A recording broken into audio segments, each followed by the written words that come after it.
Hello, everyone. Academic Agent and I have some intellectual differences, and they frequently end up in exchanges on X. The latest one ended up with me asking him to debate me, and he refused. And he made a 40-minute video about why he refused, and I shall respond to him in this video. The one thing to say is that everything I say is in the interest of an intellectual discussion. I'm not interested in personal feuds. I don't have anything personal against him. He has been in the studio several times. He has been very cordial. I have been cordial as well. So all I'm going to say is of an intellectual nature. Now, let me give you some context about what happened. I want to be very honest. I think that to a very large extent, our language has been very much contaminated by leftist subversion. The right doesn't read as much as the left does. Some right wingers do, and I count myself one of them, and I know many of them who read. But I think the average person who supports what we would loosely call right wing policies isn't so much of a reader. On average, I think leftists are reading way more than we do.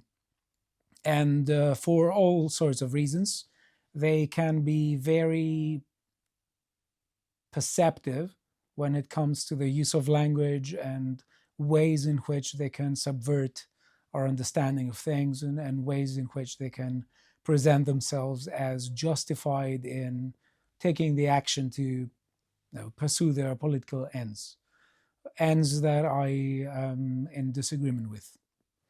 Right, so I wrote that someone needs to set order in chaos, and it's X. We're occasionally all a bit boastful.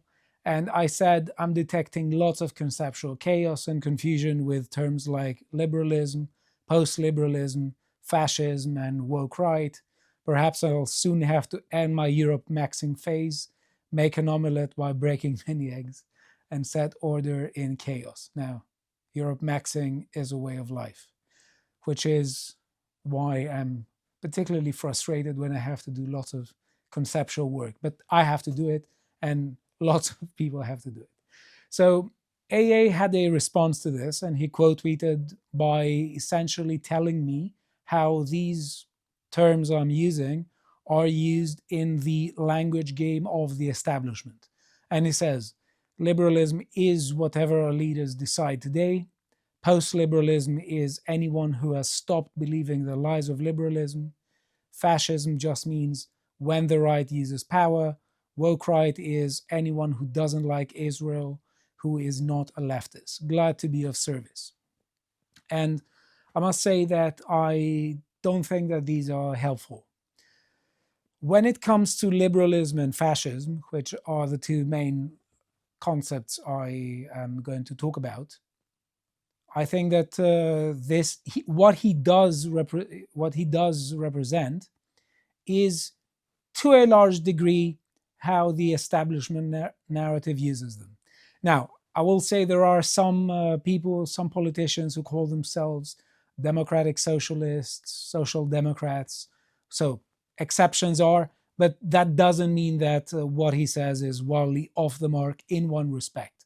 So I'm not going to nitpick and find and be irritating in that respect. So yes, I do agree that to a very large extent, according to the establishmentarian narrative, according to the mainstream narrative, liberalism is used as standing for what our leaders decide today, and fascism is used as when the right uses power. In fact, I think it's even more than that. Fascism is frequently used as describing everyone who isn't as left as Mao. So our intellectual disagreement is fundamentally about language games and some other issues, but this disagreement was about this. And there are several things I want to say. So I tweeted him here and said, notice how historical considerations are absent from your account of these concepts, especially liberalism and fascism. You are mostly describing how these are used by the establishment right now, yet the establishment's narrative would not be as strong if people had a better understanding of history, including the history of ideas that informs the language of the current dominant narrative. That's how you get people to offset the negative effects of leftist brainwashing and get them to see things like how ridiculous it is to say that resisting open borders or not transitioning children is fascism, and also get them to see that communism was not of noble intentions. Right, so to his credit, on his video, I think he has accepted this. He has said that he doesn't care about historical considerations in this particular case, because as he said, there is one language game that is important in this case. It's the language game of power. It's the language game of the establishment. So it doesn't matter. I shouldn't be going and thinking about, what Locke and Montesquieu and Hayek meant. I should look only at what the establishment means by these concepts. I must say that I disagree with him, and I will give you my reasons in a few moments. Then he responded this: power doesn't care about history, it only cares about now, and political language is the shell game for power. Diachronic considerations only enter into considerations as a synchronic function. If required, history will change, so don't play their game. Right, so first of all, I'm not playing their game because I'm questioning their language game, and I'm saying people should reject it. And I think he understands when he says that political language is the shell game for power, he understands very well, and he knows very well, that politicians can be very hypocritical and occasionally lie. And not only lie about policies and facts, but also lie about who they are and what they are for. And I think that ultimately my approach of being a bit more historically oriented when it comes to understanding these concepts is better with respect to shedding light on several issues. Right, so I respond to him: you're evading the issue while misrepresenting me as playing their game. Power cares about control. It does care about control. There's no disagreement about this. And one of the ways of controlling people is by means of narratives. He can't disagree with this because one of his main ideas concerns what he calls the boomer truth regime. If that were not the case, there would be no propaganda. The more historically aware we are of the language used in propaganda, the more able we are to detect its fallacies, thus its power over us diminishes. Right, and then he said at some point, he said something else, which I will be returning to. Says, why play their frame games at all? I have a deeper point, though. History isn't, as he says, a James Lindsay debate club. I don't think even James Lindsay believes this. Fascism defined properly is just what Mussolini did, and liberal democracy defined properly is whatever Western powers have done. No sword was lifted for Locke. Right, I think that this is mistaken, and importantly so, particularly from my standpoint, which does care about the history of ideas. I can see why someone from his standpoint wouldn't care about it, but I think that there is something that is missed if we go down AA's route in this case, and not on the historically minded route I'm calling for. And that's the following. I'm telling him I think this is profoundly mistaken. If that were the case, a liberal criticism of a liberal democratic government, as well as a fascist criticism of Mussolini, would both be conceptually incoherent. Now, I don't think they are. I do think that if you treat, for instance, fascism as a philosophy, you can make criticisms of Mussolini. That's what all ideologues are doing, and ideology to a very large extent functions as a way of protection racket, because if in every ideology, if its practitioners don't govern well, that ideology needs to have a sort of protection mechanism to distance itself from the really bad application of it. Now, can this lead to a very unfruitful point of discussion, such as real communism has never been tried? Yes, it can, but it doesn't have to. Right, so let's move forward to the next one. I told him basically, let's debate. We have a studio, and we have a moderator. Let's debate it. Why am I saying this? Because we have several differences intellectually speaking. We disagree about several things, and occasionally he is going to quote, tweet me, or occasionally send some trolls my way. Let's put it that way. And he is going to take issue with points I'm saying, usually when I'm talking about liberalism and when I'm defending it. And I basically said, let's just sort it out. Let's just have a debate. Let's just talk to each other like grown-ups. And basically said debates are gay. Tell you what, in time-honored fashion, I'll make a video, and if he wishes to reply, he can. This will be better than a debate. Mr. Batman here, I must thank Mr. Batman for betting on me. Thanks, Mr. Batman. So I basically, I didn't expect this, to be honest, because I think that it's one thing to talk about bad faith actors in such a manner, and quite another to talk about people who haven't given any reason to be thought of as bad faith actors. So I was a bit, I must say, I was a bit frustrated by it. That's why I said I told him we should debate each other, since he frequently takes issue with my posts. Small typo there. I said posts he's free to ignore, by the way, but it turns out debates are gay. Yet he debated Dan on tariffs and Connor on some other questions. I suspect he has debated Carl as well. I've drawn my conclusions. Do your video, expect nothing but framing. People have understood who is starting this and who misrepresents the other one. Right, so I'll tone it down. But this is X, and let's be honest, I'm not sorting this. Right, okay. So he did a debate, a 38 minutes and 30-second video, not a debate, a video. It was uploaded yesterday, 18K views, seems to have done really well. Also good like to dislike ratio and like to views ratio. And for that, I thank him. And I will say that to a degree, I think he's right that this is one of the ways in which you can convey more information.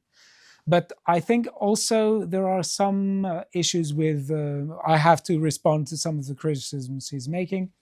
And I won't tire anyone. I don't think it will take me 38 minutes. I think this will be a shorter video. I have 7 points to make and address AA on this. And also address my audience, which I think is really important to address, and to thank them for their engagement. And one of the main things I want to say is that I owe them sincerity. Right, so point number one. He said that online debates invariably disintegrate to blood sports, where both sides claim victory and crushing and destroying and defeating the other, and they rarely are about ideas. Now, I think he has a point. To a very large extent, that's correct. But I want to say that resorting on X and videos doesn't solve this. In fact, it perpetuates this. There is even more polarization, if you'd like, if we keep it on X and keep it also in videos. There's more polarization, so this will drag on. I'm really happy to be falsified on this one. Right, now my second point is about a framing issue. And when I'm saying framing, I'm not particularly saying, I'm not saying that he wants me to to go into jail or something.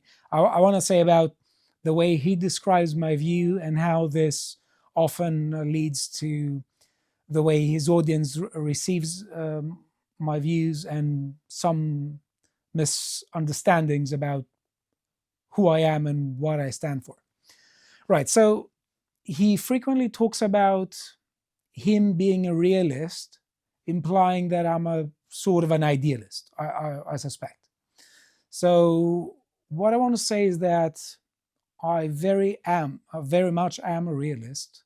If by realism we mean that realpolitik is what politics is for the most part, and that to understand politics we have to understand power, and frankly power with an amoralistic dimension.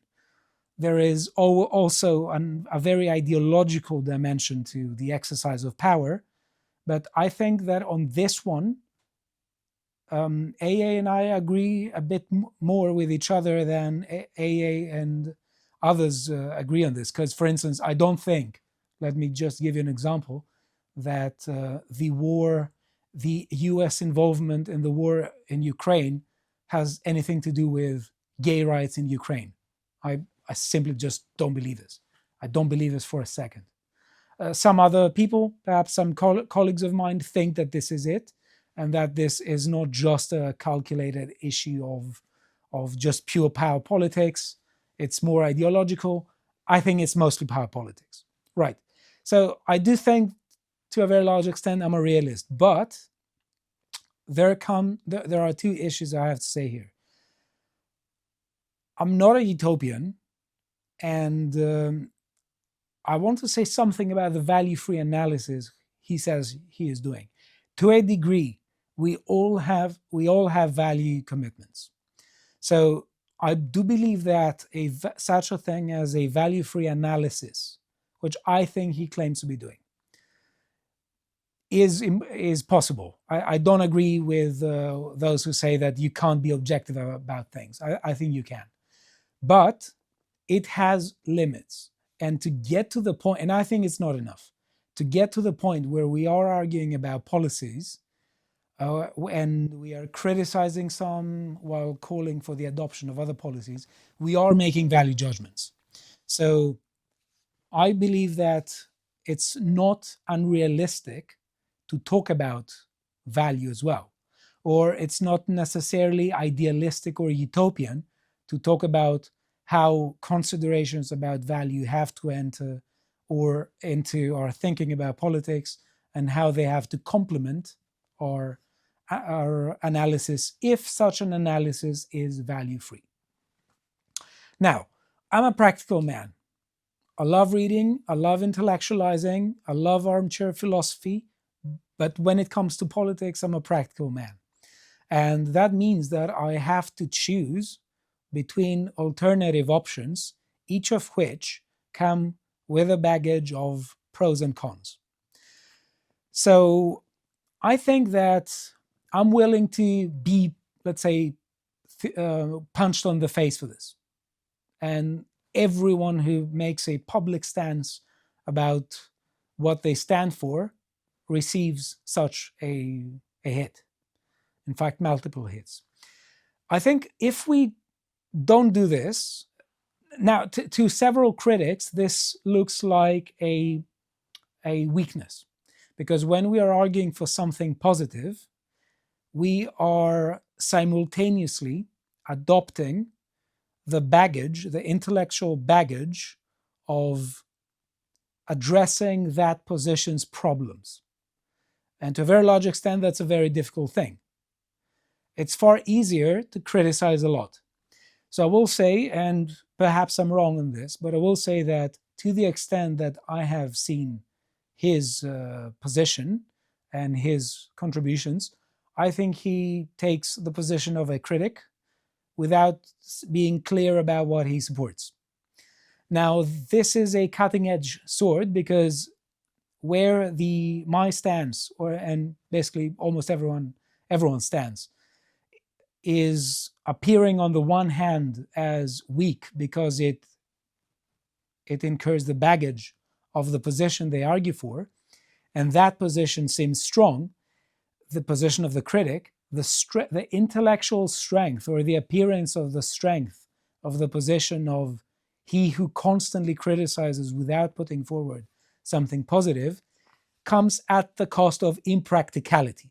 So if AA wants to talk about me being unrealistic or a bit ideological or too utopian or too naive in such respects, that's his point. I would say that from my perspective, he seems a bit impractical on this. Now, let me move forward to the third bit, because the third bit has to do with something that follows the issue of practicality and impracticality. I'm constantly being criticized by his fans and his friends that I'm someone who advocates that true liberalism has never been tried, in the same manner of the communists who say, well, the USSR, Castro's Cuba, or Mao's China weren't real communism. And they'll start saying the very annoying thing, well, Marx talked about the revolution in bourgeois societies, whereas it mostly took hold in agricultural societies, so they weren't true Marxists. I'm not doing this. And in fact, that's a projection on me. It's false. I'm actually much more realistic than that. And what I'm saying is every society, realistically looked at, contains a combination of freedom and coercion. So when I'm saying that I'm a classical liberal, I'm not saying that I shall forever be one of those who imagine a, ANCAP utopia, or let's say a libertarian or classical liberal utopia where there is no such thing as a problem and all ideas of evil have been superseded. None of that. And when I'm saying I reject the idea that the establishment right now is liberal, despite to a large degree calling itself liberal, I'm saying that we have way more coercion than we should have across the board. And we have far less freedom than we should have across the board. When I'm calling for classical liberalism, when I'm saying I am a classical liberal, I'm not saying we should go to any utopian setting, not because I wouldn't like it, but because I don't think it can happen. So yeah, we have to grow up. Utopias don't exist. I'm saying I think we need a greater degree of freedom across the board and a far smaller amount of coercion across the board. That's what I'm arguing for. And I shall never be the person to say true liberalism has never been tried. AA is talking about the Mises Institute and saying that people from the Mises Institute have a sort of schizophrenic way of going at things. On the one hand, they want to claim liberal and libertarian victory for the capitalist market right now, and on the other, they're saying true liberalism or true libertarianism has never been tried. I think that this is a way of you can dispel this if you think in terms of degrees as opposed to an either or. So I think people from the, I don't know, I can't speak for individuals in the Mises Institute, but I'll speak for myself. When I'm saying I am classical liberal, I'm arguing for less coercion and more freedom. And when I'm saying the establishment is not liberal, despite occasionally, not always, calling itself liberal, I'm saying that it involves a greater degree of coercion than that which we should tolerate, and less freedom than the freedom we should enjoy. Right, so let me go to the fourth point. And here is where we get to the language of the mainstream narrative. And this is how we're going to tie in the considerations of the considerations that led us to have this exchange on X. And let me call it. So AA says that essentially the language game of the establishment is all that matters. I disagree. I think that this is a very interesting disagreement and actually a very fruitful one, because both AA and I agree that narratives have a very strong way of exerting force upon us. And to a very large extent, this is very covert and subtle and devious. One of his main ideas, as I said before, is the boomer truth regime. Now, from what I've seen, when he talks about the boomer truth regime, or what he describes as the boomer truth regime, he focuses on two areas where narratives can be used as propaganda machines against us: the factual one and the value-laden or moral one, if you'd like. So I think if I just look at the categories without agreeing with him on specific areas with respect to morality and facts or historical narratives, I will say that he is correct in the abstract on this, but I think that he misses a third category. So he is correct in saying, and his stance can account for factual and morally subversive elements in narratives. Narratives are often a litany of lies, and they're often very much morally subversive. And I think he would agree with this. So when he is criticizing what he calls the boomer truth narrative regime, in fact, he says, here's a narrative, it holds power over us, it holds our imaginations captive to such an extent that it turns basically everyone into a massive boomer. And this makes politics worse, I suspect, and makes the majority of people be tolerating, let's put it this way, policies that are abhorrent. So my position is that there is a third category. And when it comes to weakening propaganda, we need to use every tool we get, every tool we can lay our hands on. And that is the terminological one. And people can lie not just by saying this or that office yielded that product, or this Sadiq Khan lowered crime in London. There can be, misrepresentation, there can be lies, but there can also be lies with respect to terminology.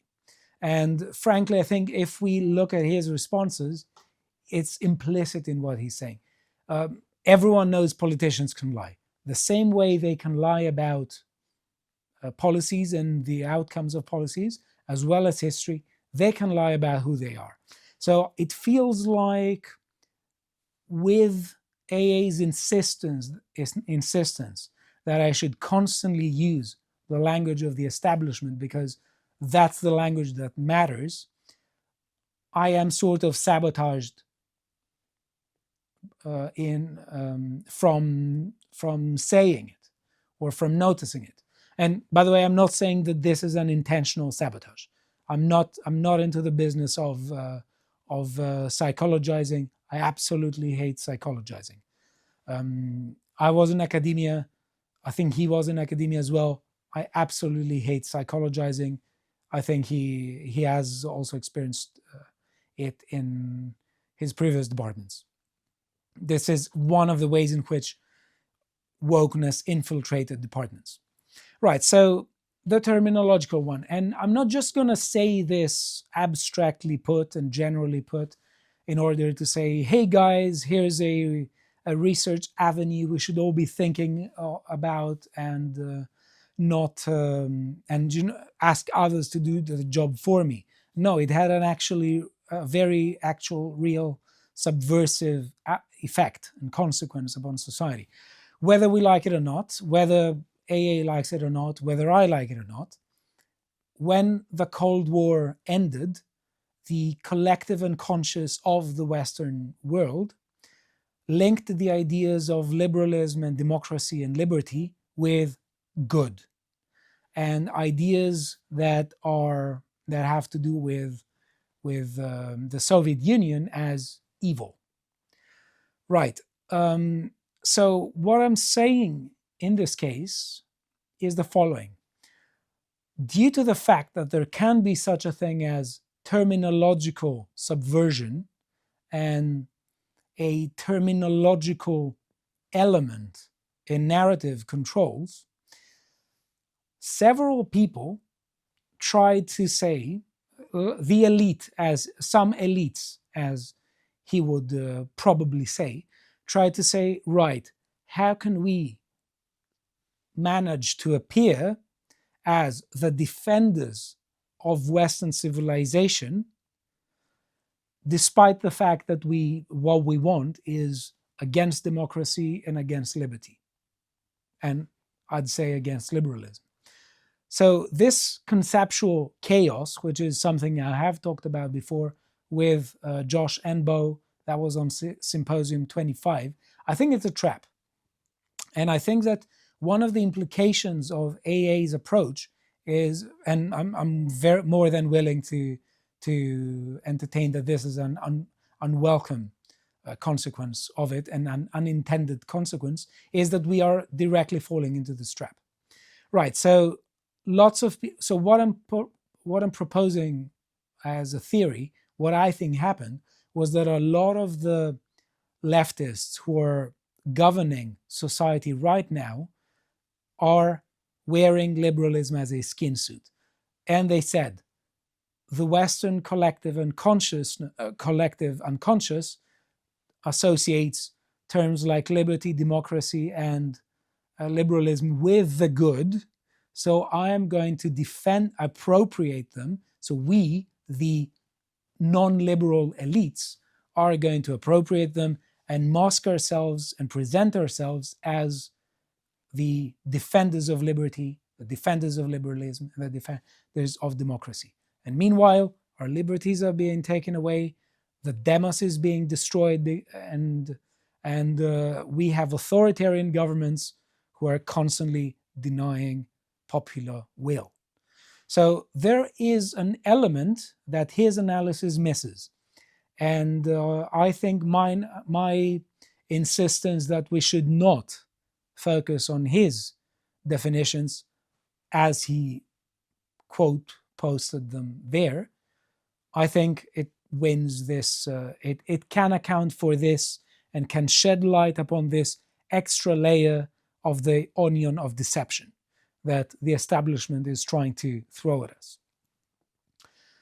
So I think that to summarize here this bit, I think his account can account for the narratival, the dimension of factual subversion and moral subversion. I think we can also, my account introduces the extra bit according to which subversion and mass, let's say narrative control can happen also with terminological means. And why this happens, because this is particularly important because language is important. I don't think he disagrees with me on this. Language is important because the way we think in terms of concepts, and concepts are expressed in language. So if people control our language, they're controlling a part of how we are framing our thinking, and therefore they're more able to control our thinking and manipulate us than they would be if we woke up from their manipulation. Now let's get to the fifth point, which I think is the really crucial area of self-identification. I'm not going to talk about gender, don't worry. So when it comes to self-identification, there's I think an unintended consequence of his standpoint. Right, let's focus on what he says here. That properly understood, fascism is what Mussolini did, and liberal democracy is whatever Western powers have done. Now, let me say this, and also bear this in mind with what he says, that fascism means an enemy for the establishment. Now, let's say that I want to think about my proposals because I'm a practical man and I want to think of alternatives and I want to judge them each by pros and cons. And I'm not just someone who's going to sit down armchair theorizing. I'm willing to take the hits. So I have to come up with an alternative. So I don't like the current establishment. I don't like the mainstream narrative. I think it's intended to make us less free. So I have to think of myself and describe of myself as embracing an ideology. The point is, and I'm more than willing to accept that this is an unintended consequence of his framework, is that it doesn't seem to allow me to not identify as a fascist if I reject the establishment.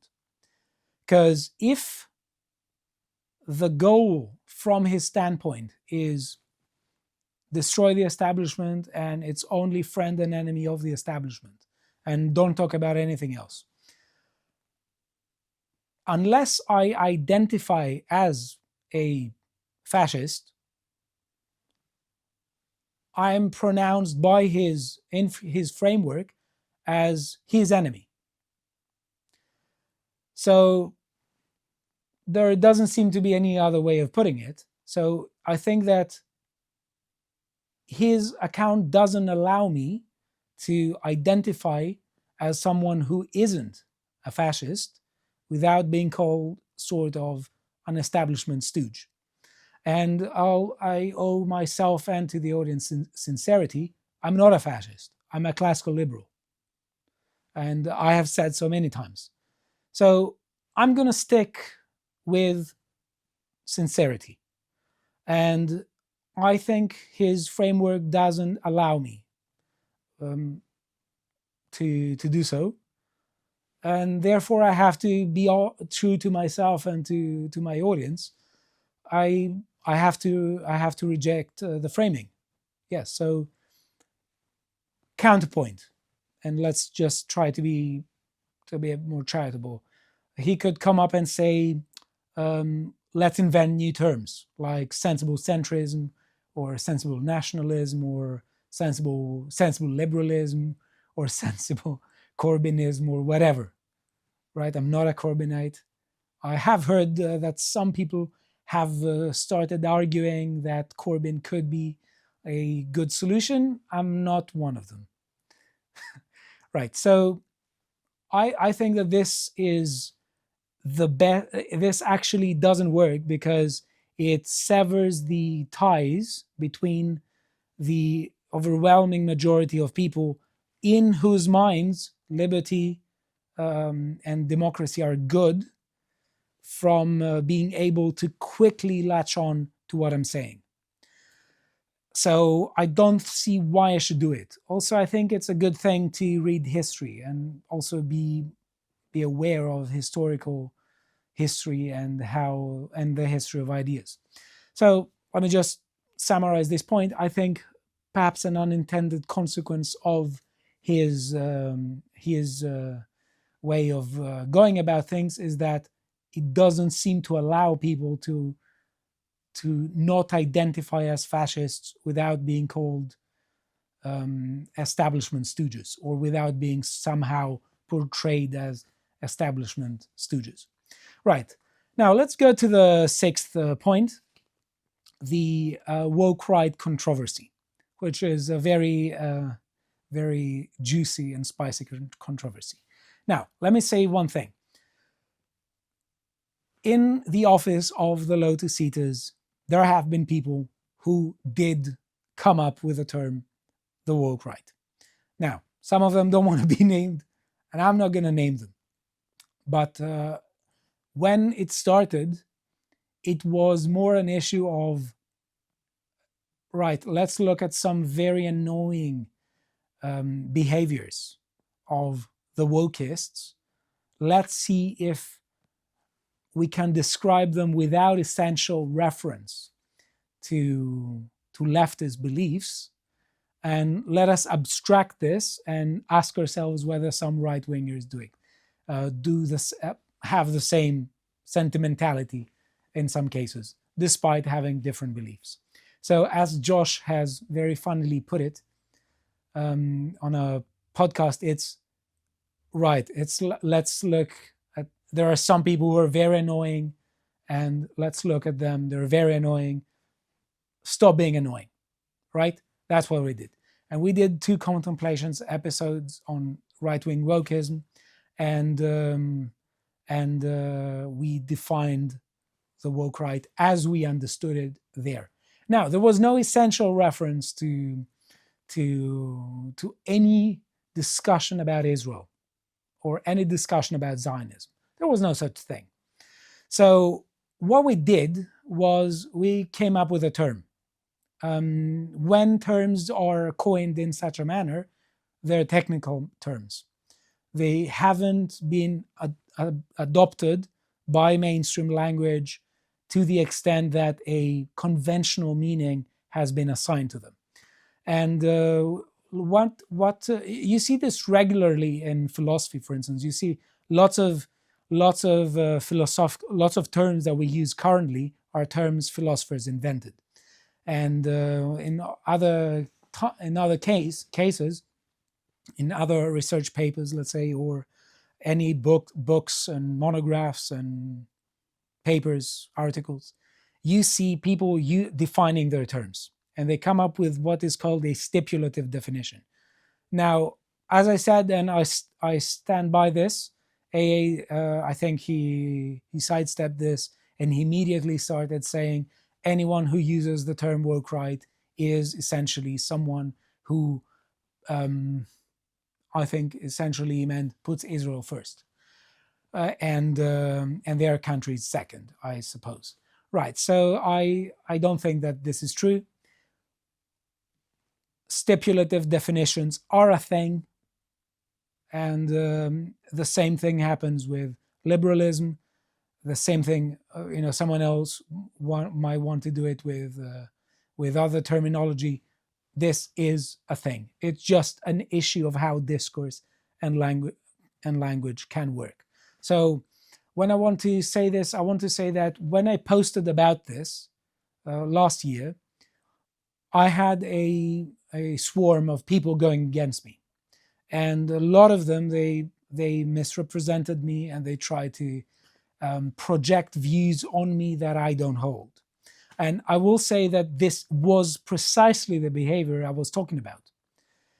The sort of let us not listen to what you are saying. I even had people quote posting me saying, well, not even being aware that I'm a critic of mass migration and that I have taken a public stance in England against mass migration in England, which you can say has come at a great cost.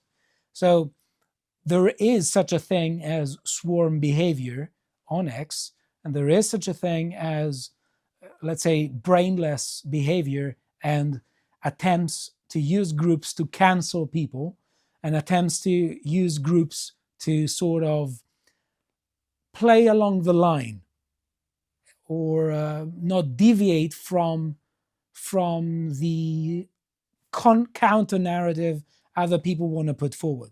So I'm going to say I'm going to stand my ground. I'm going to be honest to myself and to the audience. And I will say that I think that to a very large extent, there's a lot of projection and lots of people are rushing straightforwardly to portray me as saying things I haven't said and to tie me to and to try to portray me as a sort of enemy of themselves. And I will say this, when this comes from people who, and I'm not talking about AA here.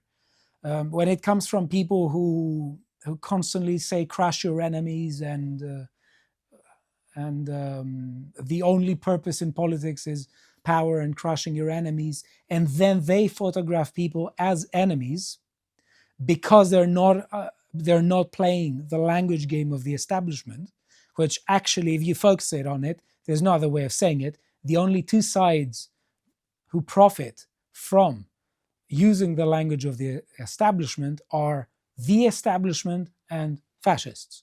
So if you don't identify as either of them, you want a third way of identifying yourself.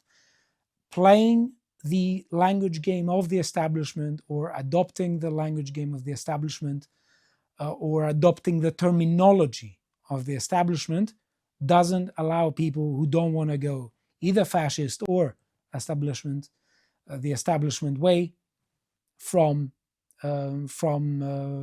talking to themselves and talking to each other. And it's profoundly mistaken to say that the language game of the establishment is the only thing that matters, because we who are critical of the establishment need to talk to each other as well. And the last bit I will say, because he, towards the end of his debate, he reminded me a bit of 1984, because he was saying basically that liberalism is very absolutist and very totalitarian, and it crushes different ways of life. It's so bad that it uniquely calls all its enemies evil. Right. So this reminded me of Orwell's, war is peace, freedom is slavery quote. So no, I want to say that this is not the case. And I will say that this is not the case. And perhaps you want to join me in saying that, to the extent that the establishment is doing such a thing and is very trigger happy to name people who don't follow the line as enemies that are evil and need to be crushed, it is totalitarian and it is absolutist. But liberalism was never about totalitarianism and absolutism. In fact, as a tradition, it was generated in opposition to absolutism. And a lot of the criticism that comes from leftists against classical liberalism is that it is too paranoid with respect to totalitarianism. So I will say that there seems to me to be a contradiction here, and this is the point I will end with. There seems to me to be a contradiction in that I am simultaneously being photographed by some people who may be his fans as someone who is an obstacle to the quote unquote the right exerting power. And on the other hand, I'm presented as a supporter of an ideology that is so trigger happy to use power and crush people who disagree. So which is it? Am I the person who supports an establishment that wants to crush all opposition, or am I someone who is as they said, someone who is very much against using power? It's not at all an issue of being against using power. Everyone uses power. But the question is, for what purpose? And I will say that to a very large extent, I get people coming from particular sides who are trying to say I'm particularly naive and realistic, idealistic, utopian when I'm talking about classical liberalism, and they're saying, well, you're essentially an obstacle to the right using power. If you are claiming that some policies are bad and destroying our societies, and other policies are good and will be beneficial if implemented, you are making value judgments. This is 101. This is basic common sense 101.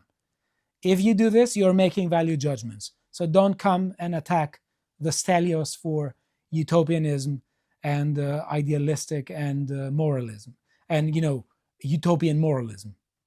Don't do this. It's not going to work. It's going to backfire. Right. So when it comes to this, I'm not. We are all in a realm of power. We're all in a realm of power.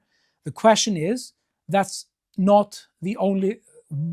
How are we going to use power? Are we going to use power for good purposes, or are we going to use power for bad purposes? Some people may be complete amoralists and say it doesn't matter. No, I will say, well, for all intents and purposes, I'm taking a different stance. I am a moral realist. I want to see society improve. I am a practical man. I will continue defending policies and taking the hits for defending them. And I will not stop from moralizing. So all this, you are talking about, you can't understand power. No, I can, right? You can understand how value judgments work, and potentially hypocrisy, right? So that's that. I will continue doing this, and to my audience, I owe sincerity, and I want to thank AA for doing his video. What I say is in good faith, and I addressed his points intellectually, and I guess that's that. Thank you very much.